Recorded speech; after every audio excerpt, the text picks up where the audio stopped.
Assalamualaikum warahmatullahi wabarakatuh. Perkenalkan, nama saya Putri Widyasari dengan NIM SSC 2023-03468. Di sini saya akan mereview paper dengan judul Analisis Sentimen Publik pada Media Sosial X terhadap program magang pemerintah menggunakan algoritma Naive Bayes. Latar belakang masalah, perkembangan media sosial memberikan ruang bagi masyarakat untuk menyampaikan opini terhadap kebijakan pemerintah, termasuk program magang pemerintah. Banyak masyarakat menggunakan platform media sosial X atau Twitter untuk memberikan tanggapan berupa dukungan maupun kritik terhadap program tersebut. Namun, jumlah data opini yang sangat besar membuat proses analisis secara manual menjadi sulit dilakukan. Oleh karena itu, diperlukan teknik analisis sentimen menggunakan algoritma machine learning untuk mengetahui kecenderungan opini publik secara otomatis dan lebih efisien. Penelitian ini menggunakan algoritma Naive Bayes untuk mengklarifikasikan sentimen masyarakat menjadi sentimen positif dan negatif terhadap program magang pemerintah berdasarkan komentar di media sosial X. Selanjutnya ada rumusan masalah. Yang pertama, bagaimana opini publik terhadap program magang pemerintah di media sosial X. 2. Bagaimana penerapan algoritma Naive Bayes dalam analisis sentimen terhadap program magang pemerintah. 3. Bagaimana hasil klarifikasi sentimen positif dan negatif dari komentar masyarakat. Batasan masalah. Penelitian hanya menggunakan data komentar dari media sosial X atau Twitter mengenai program magang pemerintah dan analisis dilakukan menggunakan algoritma Naive Bayes. Tujuan penelitian. Yang pertama, menganalisis opini publik terhadap program magang pemerintah di media sosial X. 2. Mengimplementasikan algoritma Naive Bayes dalam analisis sentimen. 3. Mengetahui kecenderungan sentimen positif dan negatif masyarakat terhadap program magang pemerintah. Selanjutnya ada subjek dan objek penelitian. Yang pertama, subjek penelitian, pengguna media sosial X yang memberikan komentar terkait program magang pemerintah. 2. Objek penelitian, sentimen publik terhadap program magang pemerintah. Metode yang digunakan. Penelitian menggunakan metode analisis sentimen berbasis machine learning dengan algoritma Naive Bayes. Tahapan penelitian meliputi yang pertama, pengumpulan data melalui web scraping. 2. Processing data. 3. Rekonisasi. 4. Stop word removal. 5. Pembagian data lebih dan data uji. Selanjutnya ada klarifikasi menggunakan algoritma Naive Bayes. Selanjutnya evaluasi hasil klarifikasi menggunakan rapid miner. Sebanyak 1000 komentar berhasil dikumpulkan. Kemudian setelah processing diperoleh 944 data valid. Data tersebut dibagi menjadi 756 data latih, 188 data uji.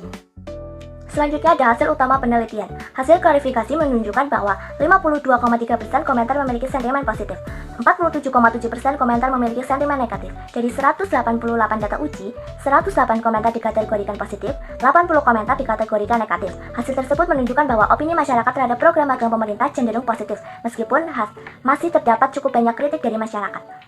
Selanjutnya ada kesimpulan penulis. Penelitian menyimpulkan bahwa algoritma Naive Bayes mampu digunakan secara efektif untuk melakukan analisis sentimen terhadap opini publik di media sosial X. Program magang pemerintah memperoleh respon publik yang cenderung positif, namun opini negatif tetap perlu diperhatikan sebagai bahan evaluasi kebijakan pemerintah.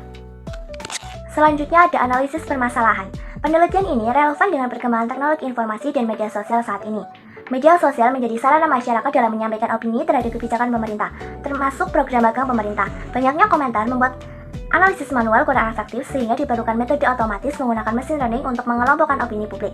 Penelitian ini juga menunjukkan bahwa analisis sentimen dapat membantu pemerintah memahami tanggapan masyarakat secara lebih cepat dan efisien. Metodologi.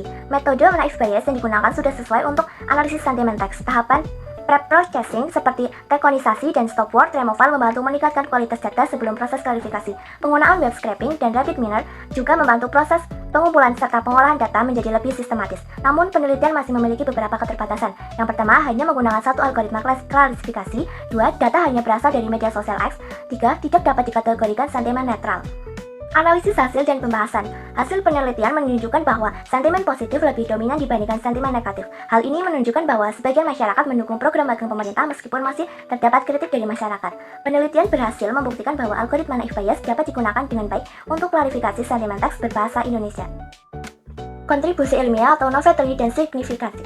Penelitian ini berkontribusi dalam bidang sistem informasi dan data mining melalui penerapan analisis sentimen menggunakan algoritma Naive Bayes pada media sosial X.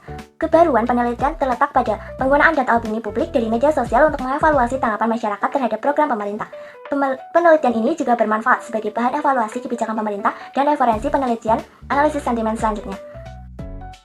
Kelebihan penelitian. Yang pertama, topik penelitian relevan dengan perkembangan media sosial dan kebijakan pemerintah saat ini. 2. Menggunakan algoritma Naive Bayes yang efektif dalam analisis sentimen teks. 3. Data penelitian berasal langsung dari opini publik di media sosial X. 4. Proses pre-processing data dilakukan secara sistematis. 5. Hasil penelitian disajikan dengan presentase sentimen yang jelas dan mudah dipahami. Kekurangan penelitian. Yang pertama, penelitian hanya menggunakan satu algoritma tanpa perbandingan metode lain. 2. Data penelitian hanya berasal dari media sosial X sehingga cakupan opini publik masih terbatas. 3. Tidak terdapat kategori sentimen netral dalam klarifikasi data. 4. Tidak dijelaskan secara detail tingkat akurasi model klarifikasi. 5. Analisis faktor penyebab sentimen negatif belum dibahas secara mendalam. Selanjutnya ada rekomendasi pengembangan. Yang pertama, penelitian selanjutnya dapat menggunakan algoritma lain seperti support vector, mesin, random forest, atau deep learning untuk membandingkan performa klarifikasi. 2. Menambahkan kategori sentimen netral agar hasil klarifikasi lebih lengkap. 3. Menggunakan data dari berbagai platform media sosial lainnya seperti Instagram, Facebook, atau TikTok. 5. Menambahkan analisis akurasi model secara lebih detail. 6. Melakukan analisis faktor penyebab munculnya sentimen negatif terhadap program pemerintah. Selanjutnya ada kesimpulan reviewer. Penelitian ini relevan dengan perkembangan teknologi informasi dan media sosial. Algoritma Naive Bayes berhasil digunakan untuk menganalisis sentimen masyarakat terhadap program magang pemerintah dengan hasil sentimen positif lebih dominan dibandingkan sentimen negatif. Metode penelitian yang digunakan cukup sistematis, dan penelitian ini dapat menjadi referensi untuk penelitian analisis sentimen selanjutnya. Sekian presentasi dari saya. Wassalamualaikum warahmatullahi wabarakatuh.